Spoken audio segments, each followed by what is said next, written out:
जेरैबायदि मोनसे जाथायनि गेजेरजों बिथांनि जिउआ जोब्बाय दिनै बिथांखौ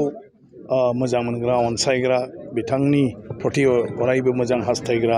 आरो अरायबो लोगो मोनबोनाय गासै सुबुंफ्रानो बेयाव फैदों भुटाननिबो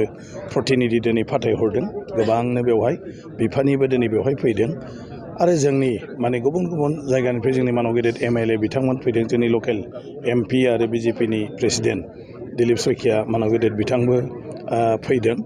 आरो जायफ्रा दिनै गोबां बोसोर बिथांखौ लोगो मोनाखैमोन बिसोरबो दिनै लास्ट जोबथा बिदाय होनो फैदों दा बिजित गोरा नार्जारिया खालि सासे MCLA आरो सासे माने डेपुटि स्पिकारल' नङा बिजित गोरा नार्जारिया थांनाय 40 बोसोराव दुलाराय बर' फरायसा आफादनिफ्राय जागायजेननानै गासिबो समाजारि बिथिङाव खामानि मावबोदों आरो बेबायदिनो MCLA EM आरो दा डेपुटि स्पिकार हिसाबै खामानि मावगासिनो दं आरो जायगायावबो बायदिसिना माखासे फसंथानफ्राव बिथांनि गासैबो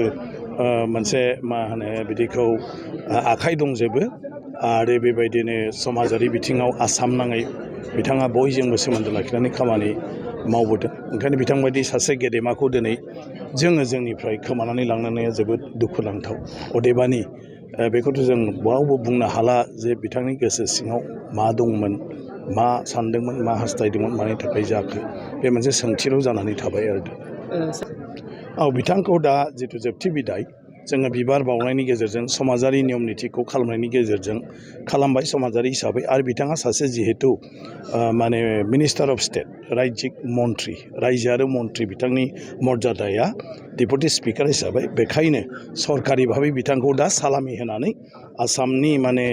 नखर बिफाना पुलिसनि दारै बिथांखौ जोबथा सनमान होगोन बिदाय होगोन माने रायजिक मर्यादा माने